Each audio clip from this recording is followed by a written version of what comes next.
Hello everybody, welcome back to the channel. My name is Larry Bodenheimer and today we are reviewing Zenpak. Zenpak is another 32-bit Trojan.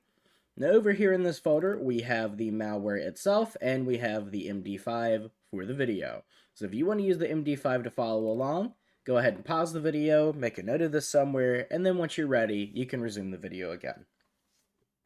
Now that we have that covered, let's go ahead and open this up in VirusTotal. We have netdiagnotor.exe. We got some pretty nasty tags up here. Persistence, checks USB bus, checks user input. As you can see, it was last analyzed 19 minutes ago, and it has 25 detections.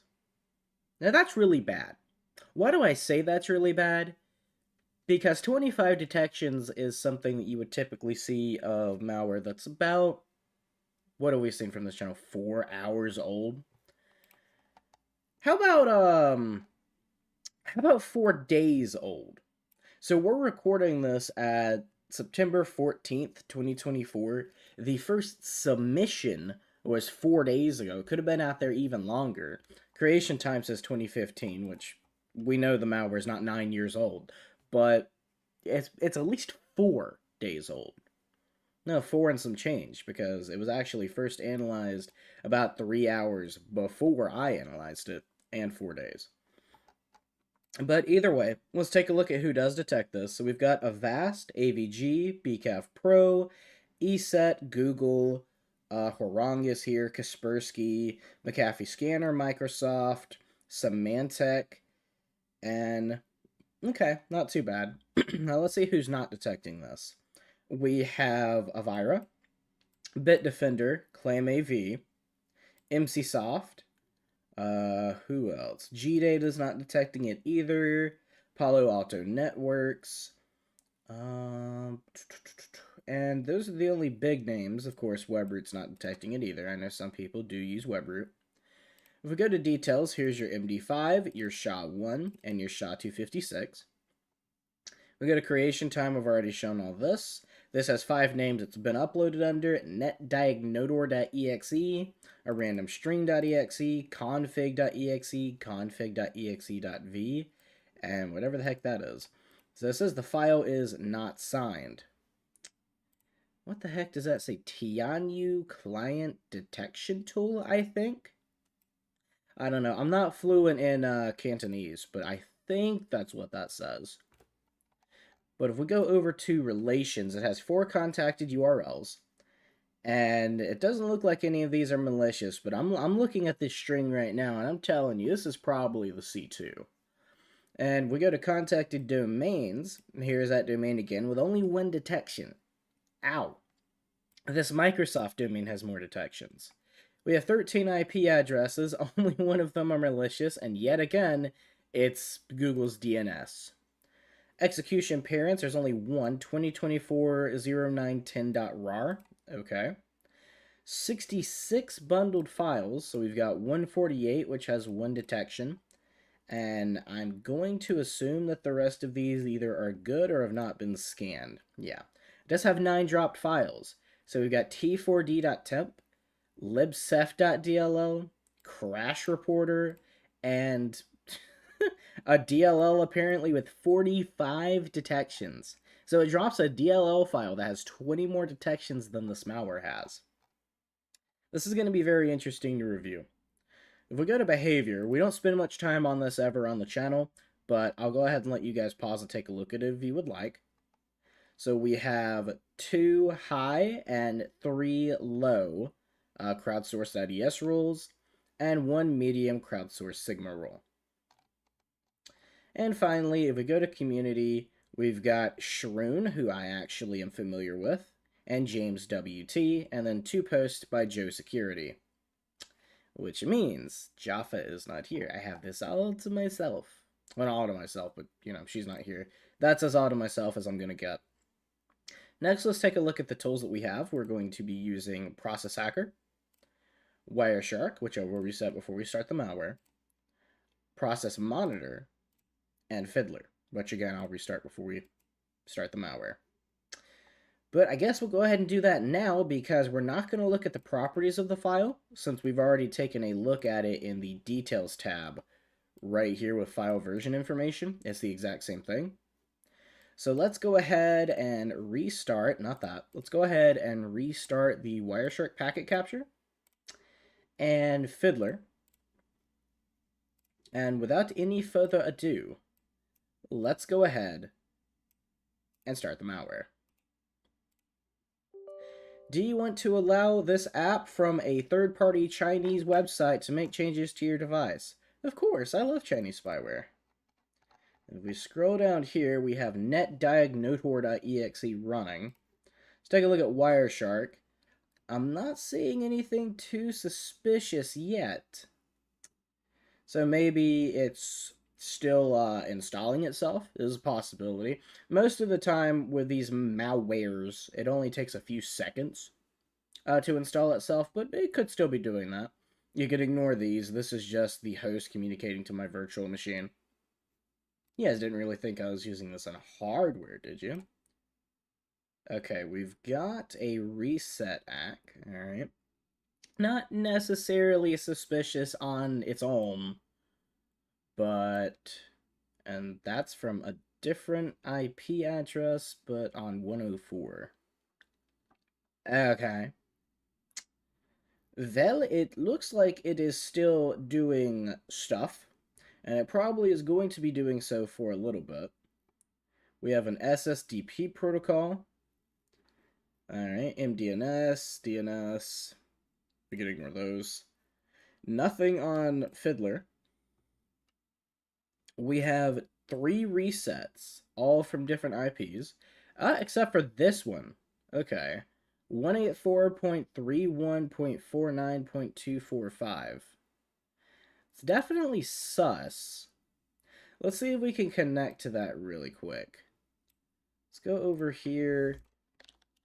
184.31.49.245.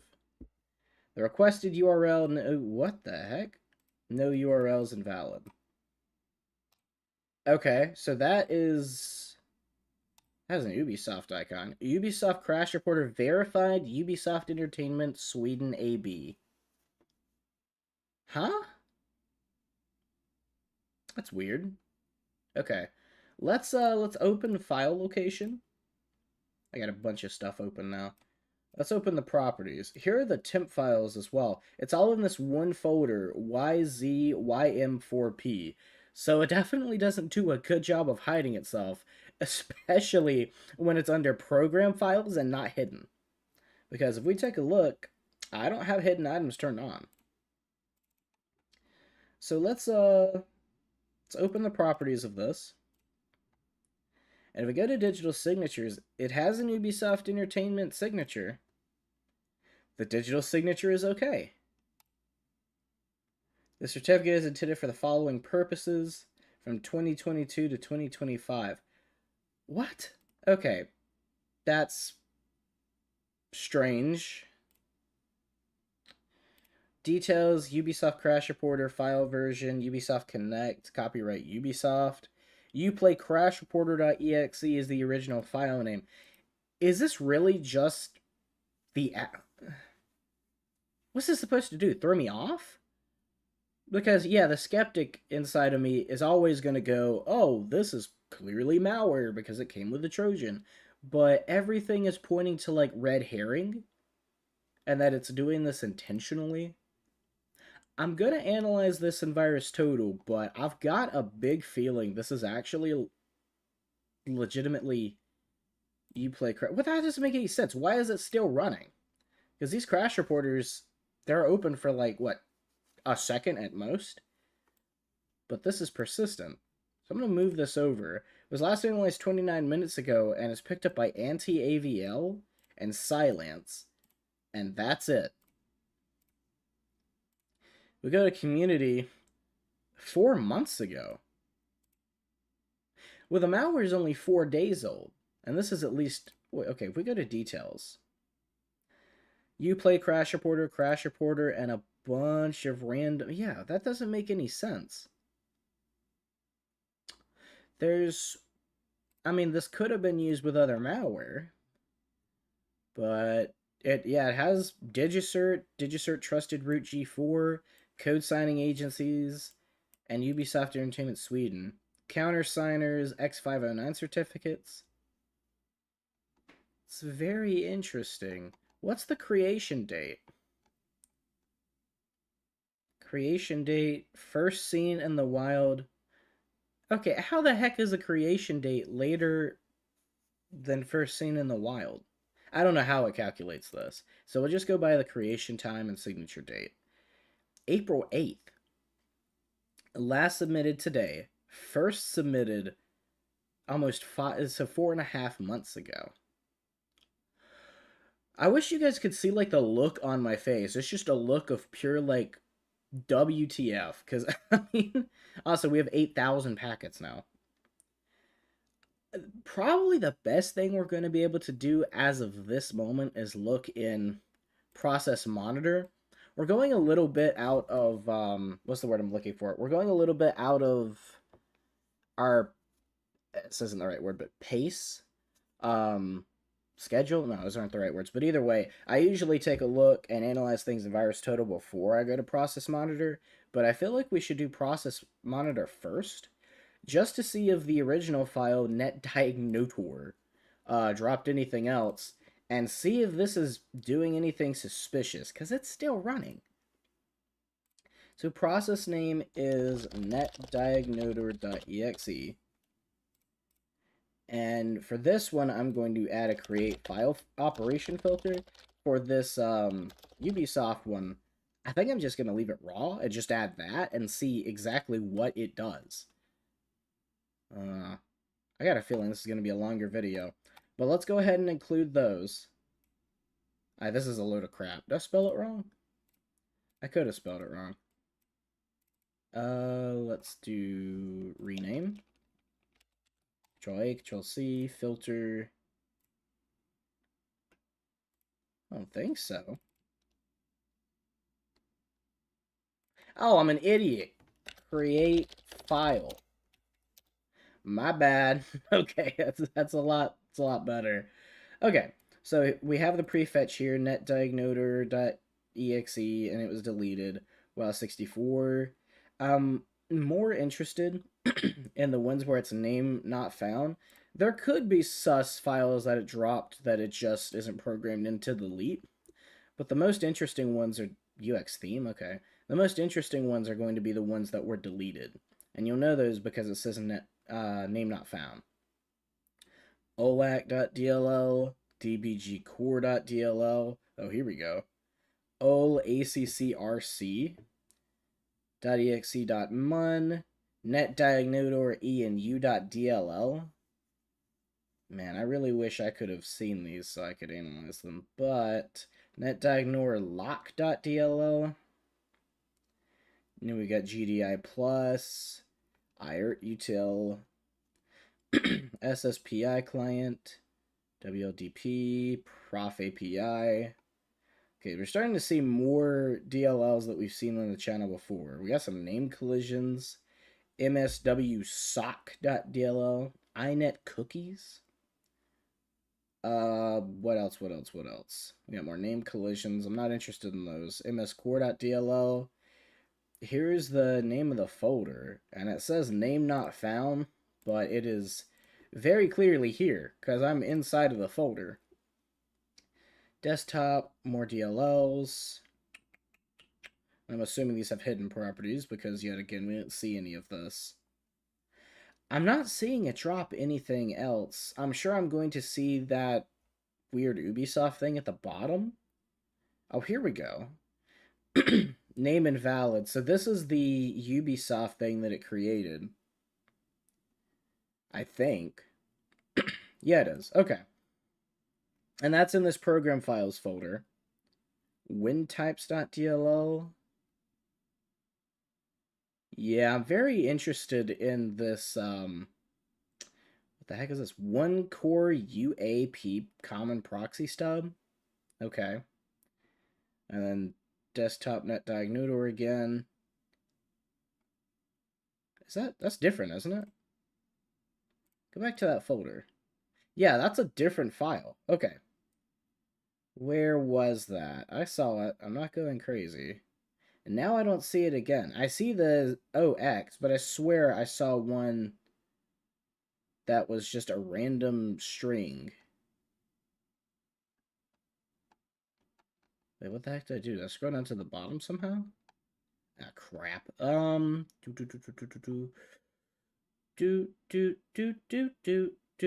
don't want to get copyright stricken. Where the heck was that file? I thought it said it was in program files. It's not this one. Here it is. Oh, I see what it was. It was just, I was looking at the directory name for some reason. Okay. Now I'm going to try this. The OX, which is supposedly Ubisoft Crash Reporter. So let's open this again, and I'm going to have you, like, over here, so I can see the name of the file. Well, actually, I can just do this, can't I? Let's go to rename, copy, thank you, filter, get rid of both of these, and we're going to do process name is that, add, okay, process start. So you got a prefetch, name not found, okay. Raise exception on possible deadlock. Oh crap, this has 55,000 events. Let's do the create file first. And then if that doesn't show much, we'll come back to this. Although this is gonna take a long time. So I'm just gonna have to skim through it instead of like looking at everything. Operation is create file. Yes. Yeah, I feel like the Ubisoft Crash Reporter should not be making its own files. DBG help. But is there anything really suspicious? Like anything just really jumps out and says you should not be here? Let's keep looking. It's making DLLs or it's downloading DLLs and then deleting them. I mean, that in itself is really sus. Astrolog? Okay. Look, hmm. And it ties back into NetDiag. Yeah.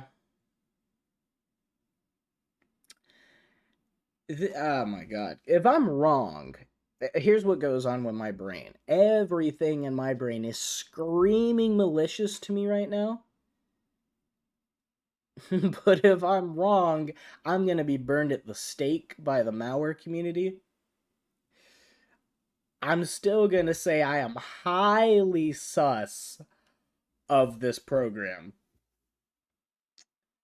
So we've got astrolog.as.as. I mean, we could look up what astrolog is and see if it's a valid Ubisoft thing. Astrolog website. Astrolog Ubisoft. Astrologgaster. A comedy game. That's the only thing that shows up. Yeah. No. Very sus.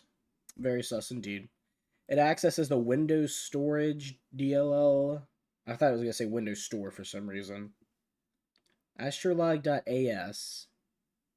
You know what? I didn't try. Let's see. Astrolog.as. No, I didn't want to look it up as a domain. Astrolog is a freeware astrology program with versions for Windows, Unix, the Macintosh, and the complete source code is available too. Could create horoscopes and what the heck? Now I saw this in the last search, but I was sure that had nothing to do with it until I put in .as, and now that's all that's showing up. Yeah, this is not the official Ubisoft Crash Reporter. Obviously. I mean, I cannot believe that when it was still running after a whole second. But now that it's been like 10 minutes and it's, yeah, I'm definitely going to have to submit this to some people. Because almost everybody is not detecting this. So the two people that do detect it Silence and anti-AVL. I've never heard of either of these, but good job. Okay, what else have we got here? Sepal underscore 18.se1 has deleted the entire path, but I'm going to continue to look through here. Null, net diagnoder lol, or null, I don't know why I said lol.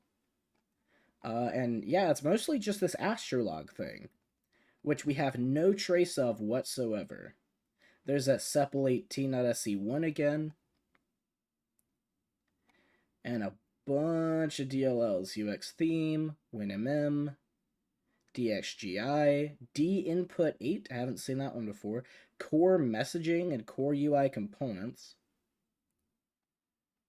Okay. And then we've got what looks like a CLB. Google Chrome user data default extensions. Nick.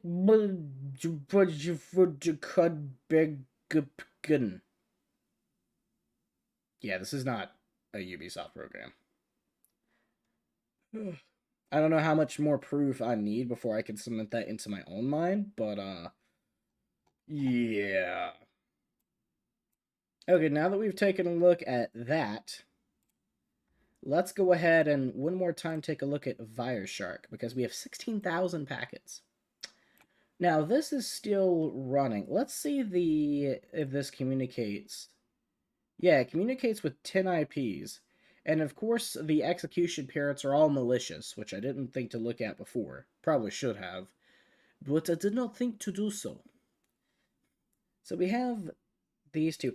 I saw a 204 in testing doing a lot of TCP retransmissions. I'm not sure if I'm going to see that here. We do have all of these resets, but they're not coming from that IP.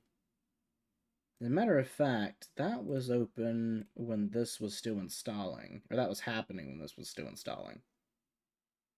I don't see a 184 here, so we'll consider it not to be suspicious for now, but we may come back to it. Let me minimize this so I could scroll further down, and that's way too slow, and see if I can find any more resets, retransmissions, overflows. I accidentally marked a packet by middle mouse clicking, so you can ignore that. That's not suspicious. I'm not wait. Okay, that's just TLS. What is this little black down here? I guess we'll never know. This is, are those encrypted alerts? No. Okay. We could check HTTP as well. I haven't thought to do that. Let's see. There's that website, the AD59T82G.com. And it's pulling what looks like bitmap files? It is a 200, so the website's still up. That's the website I tried to connect to, which gave an error 400. Kind of sus, but alright. You can ignore that. And there's astrolog. Oh, that was my search. Right. I forgot I accidentally searched astrolog. So these are the only things that we're going to get that looks sus in HTTP. Unless Wireshark has more for us to look at, but I'm not done looking for anything suspicious here. Hum.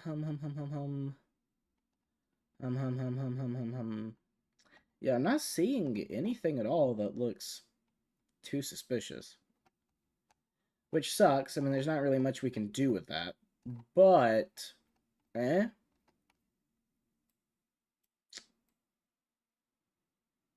Yeah. Okay. Well, let's go ahead and we'll take a look and see if we can... Let me pull this back up. See if we can connect to this. Probably won't allow us to, or if it does, it'll probably take us to, like the main website for a file share or a server hosting website. But if we try to connect, it just says error. Okay. Interesting. Now, when was this last analyzed? This was last analyzed 3 days ago. It was created 15 days ago, and it's only detected by Certigo. So that's interesting. And then we can take a look at these two IPs. They both only have one detection. This was last analyzed 36 minutes ago, though, and this is Microsoft Core. Could be OneDrive, possibly. And this one is detected by EST Security, and that's Akamai International, which was scanned several minutes ago. We go to Community. Mentioned in a report, live IP map, possible false positive triggered via this IP. The rise of dark power, a close look at the group and their ransomware. Akamai IP can be abused, very common. Please report this IP to abuse@akamai.com. Okay. It's not going to allow us to reanalyze either of these, of course. I hate when it does that. But they all have really low community scores, which means even if the website itself isn't sus, this IP specifically has been done for like C2s and botnets. So there you go. 8 execution parents. This in itself doesn't drop any files. It has bundled files, but none of them have been scanned.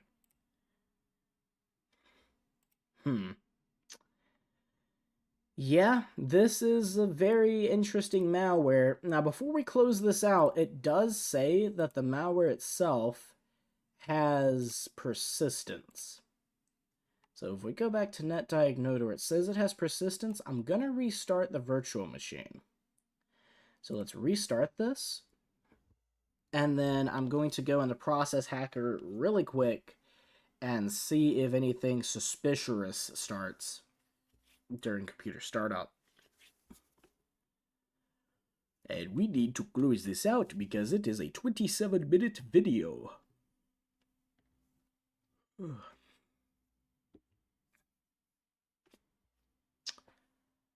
All right. Here we are, 748. I just gave you the first 3 characters of my password. Good thing I only use this password for this virtual machine, because I am very smart. Where is the thingy? Right, Process Hacker. My brain shut down for a second, sorry. Is there any? Yep, it's running right there. So your Ubisoft Crash Reporter is running full time even after computer restart? Yeah, I don't know, man. I don't know. And it sounds a little sus to me. So it does have persistence, and that's what I wanted to see, but that is going to be the end of this video. Guys, I appreciate you so much for coming out to this one. I have to take a look at this in my free time, so if I do another video today, it's probably going to be later on in the evening, because I want to get some people together to look at this closer. So thank you guys for coming out. My name is Larry Bodenheimer. If you guys did enjoy, please make sure to subscribe, and let me know in the comments if there's something I didn't do that you want to see for future videos. I will see you in the next one.